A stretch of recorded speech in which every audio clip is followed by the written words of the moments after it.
Police आरक्षक परीक्षा के लिए 2000 पुराने प्रश्न हम आपको डिटेल में उपलब्ध करा रहे हैं। प्लेलिस्ट में जाकर आप सभी प्रश्न अवश्य देखिएगा।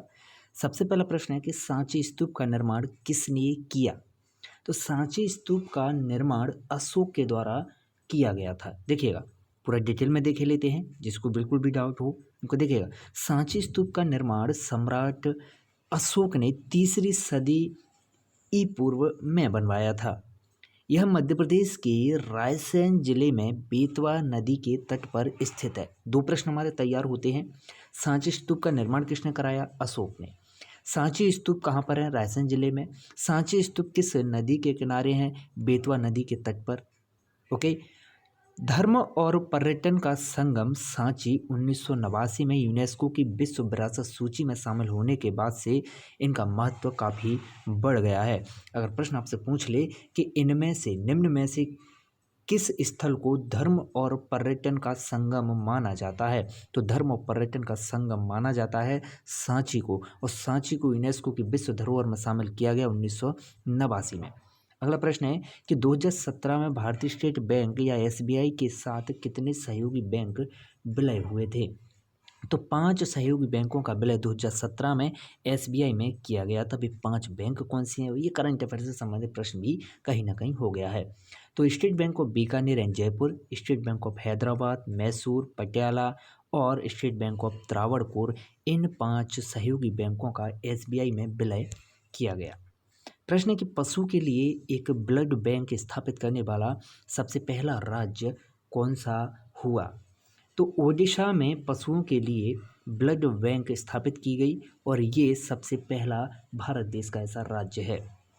अगला प्रश्न है कि सिनेमा में भारत का सर्वोच्च पुरस्कार कौन सा है? हमेशा याद रखें, सिनेमा जगत में भारत का सर्वोच्च पुरस्कार है दादा साहेब फाल्के पुरस्कारों के विकल्प ए इसका सही जवाब है। अगला प्रश्न है कि तानसेन संगीत समारोह में आयोजित किया जाता है। तो तानसेन संगीत समारोह कहाँ आयोजित होता है भाई? तो यह आयोजित किया जाता है ग्वालियर में। ओके, विकल्प बी इसका सही जवाब है। अगला प्रश्न है कि कुंडनकुलम नाभिकीय विद्युत परियोजना कहाँ पर स्थित है? हमेशा याद रखें, कुंडनकुलम नाभिकीय विद्युत परियोजना स्थित है तमिलनाडु में। ओके, विकल्प सी इसका सही जवाब है। अगला प्रश्न है कि 2011 की जनगणना के अनुसार मध्य प्रदेश की औसत साक्षरता दर कितनी थी?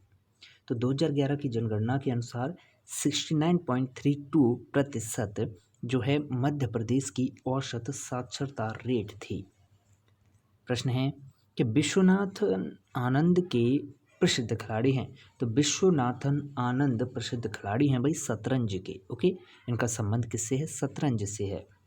अगला प्रश्न है, लेकिन उससे पहले देखिएगा विश्वनाथ आनंद महत्वपूर्ण क्यों हो जाते हैं? क्योंकि विश्वनाथ आनंदन को 1985 में अर्जुन अवार्ड दिया गया और 91-92 में इन्हें राजीव गांधी खेल रत्न अवार्ड से भी सम्मानित किया जा चुका है। प्रश्न है कि मालवा क्षेत्र में सबसे महत्वपूर्ण शहर कौन सा है? बहुत ही अच्छा प्रश्न है। हमेशा याद रखें, मालवा क्षेत्र में सबसे महत्वपूर्ण शहर है उज्जैन और इंदौर। ओके, विकल्प बी इसका सही जवाब होगा। प्रश्न है कि राज्यपाल का कार्यकाल कितना होता है?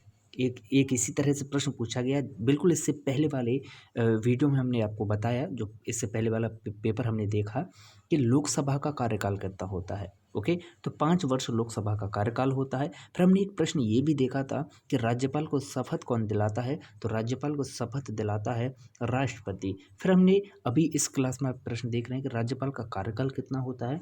तो राज्यपाल का कार्यकाल भी भाई 5 वर्ष ही होता है। अगला प्रश्न है कि शब्द ड्यूस किससे संबंधित है? बहुत अच्छा प्रश्न। तो हमेशा याद रखें, शब्द ड्यूस का संबंध है टेनिस से। ओके, विकल्प डी इसका सही जवाब है। प्रश्न है कि होम रूल लीग की स्थापना किसके द्वारा की गई थी? तो होम रूल लीग की स्थापना की गई एनी बेसेंट के द्वारा।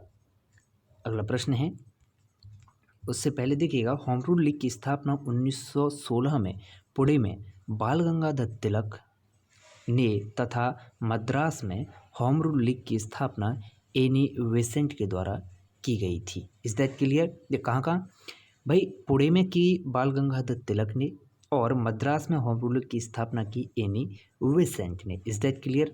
आगे बढ़ते हैं अगले प्रश्न की ओर। अगला प्रश्न है, पहला गैर अमेरिकी time person of the year कौन था? तो पहला गैर अमेरिकी time person of the year चुना गया था महात्मा गांधी को। विकल्प बी इसका सही जवाब है।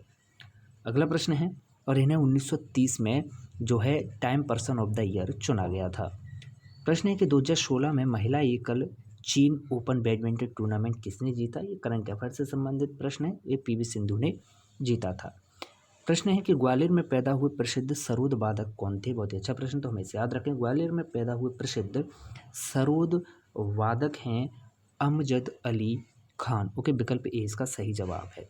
प्रश्न ऐसे भी पूछा जा सकता है कि अमजद अली खान निम्न में से कौन थे? सरोद वादक, गायक। ओके, तो कौन थे? अमजद अली खान एक सरोद वादक थे और ये कहाँ भी ग्वालियर से इनका संबंध है। अगला प्रश्न है कि 2016 में समुद्र में असाधारण शौर्य के लिए अंतर्राष्ट्रीय समुद्री संगठन का पुरस्कार किसे प्रदान किया गया? यह कप्तान राधिका मेनन को प्रदान किया गया था। ये भी करंट अफेयर से संबंधित प्रश्न, तो 2 प्रश्न हमें करंट अफेयर से संबंधित इस पेपर में मिले हैं। ओके, चलिए अगला प्रश्न है कि उच्चतम न्यायालय के मूल अधिकार क्षेत्र में क्या शामिल हैं? तो हमें इसे याद रखें, उच्चतम न्यायालय के मूल अधिकार क्षेत्र में शामिल है भारतीय संघ की विभिन्न इकाइयों के बीच विवाद। ओके, ये उच्चतम न्यायालय के मूल अधिकार क्षेत्र में शामिल है। अगला प्रश्न है कि वे भारतीय जिन्हें रमन मैग्सेसे पुरस्कार 2016 से सम्मानित किया गया था, वे टी.एम. कृष्ण और कौन थे? तो वे टी.एम. कृष्ण और वेजवाड़ा विल्सन थे। ओके, विकल्प बी इसका सही जवाब है। अगला प्रश्न है कि भारत में तेल के कुएं कहाँ पर पाए जाते हैं? बहुत अच्छा प्रश्न, तो हमें इसे याद रखें। भारत में तेल के कुएं असम में पाए जाते हैं। ओके, विकल्प डी इसका सही जवाब है। अगला प्रश्न है कि मृदा की तैयारी करने के उपरांत इस कृषि अभ्यास का अनुसरण किया जाता है।